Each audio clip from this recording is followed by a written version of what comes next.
We humans have made the finding a partner ritual so complicated that even experts are still finding new tips, tricks, and hints. This dance can often feel unnatural to us, making initial forays or revisits after long breaks unnerving. We even have a name for the dance: dating. It's a jungle out there, and we'd like to give you some tips to help you navigate the new terrain or help you reacquaint yourself, expansion pack included. Number 1, know yourself.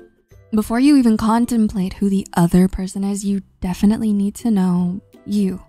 This will save you an incredible amount of frustration and time if you already know the fundamental basics of what you need in terms of values, treatment, beliefs, ideas, and support. Think of it as the absolute essentials, the deal breakers, if you will.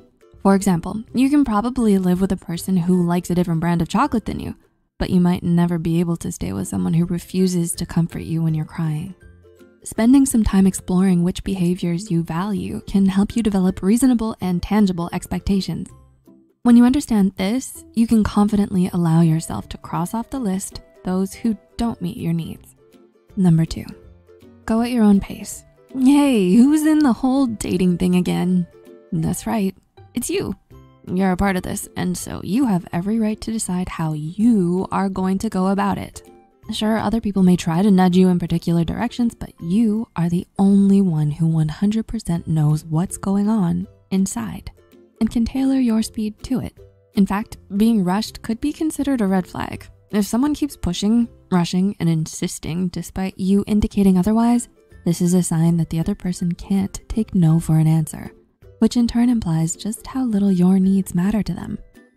Number 3, think of each step as practice. Do you expect to hit a hole-in-one the first time you play golf?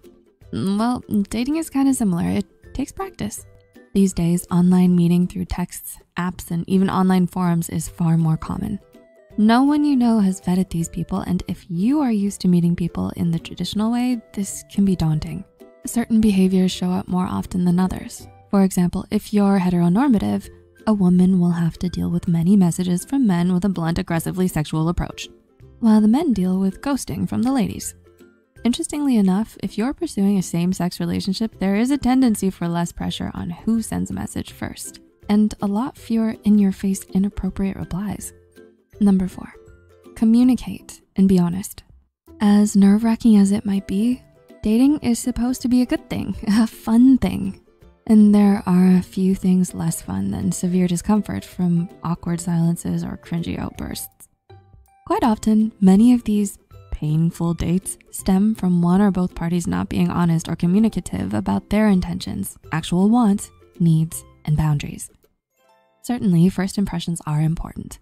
We're not telling you to go on a first date and you're binge watching PJs after not having brushed your hair. Think of it more like, if you're not actually a hotshot gajillionaire, don't act like you can make it rain. The truth will out eventually. And that leads to seriously awkward, sometimes super embarrassing confrontations. Oh, and wasted time. So much wasted time.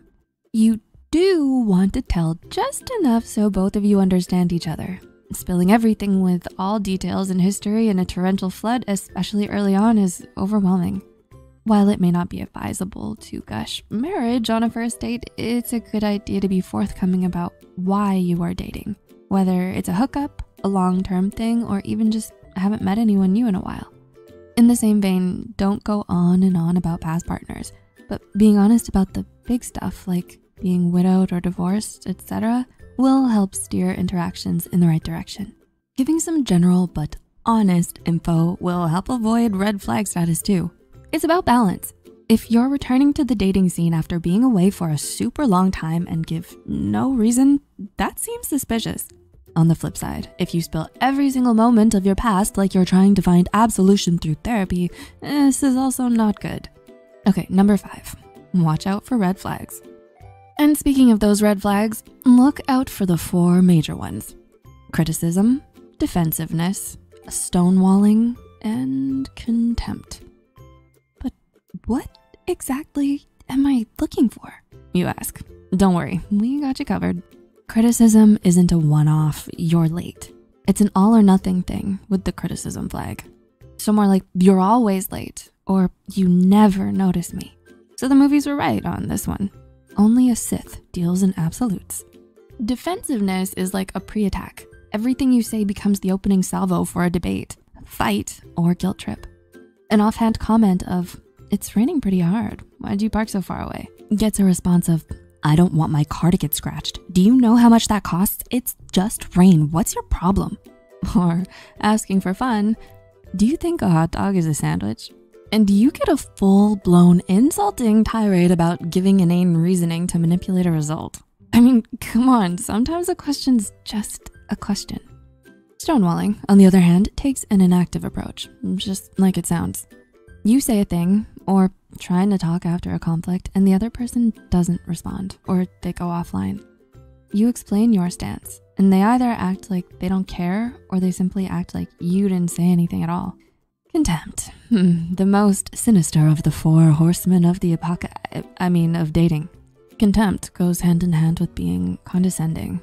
They'll behave in a mean-spirited manner, humiliating you or otherwise making sure you know they're superior in some way.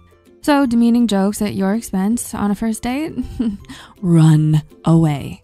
In fact, if any of these red flags make themselves clearly, absolutely known, the best course of action is to turn and leave, and not after giving it a go for a year.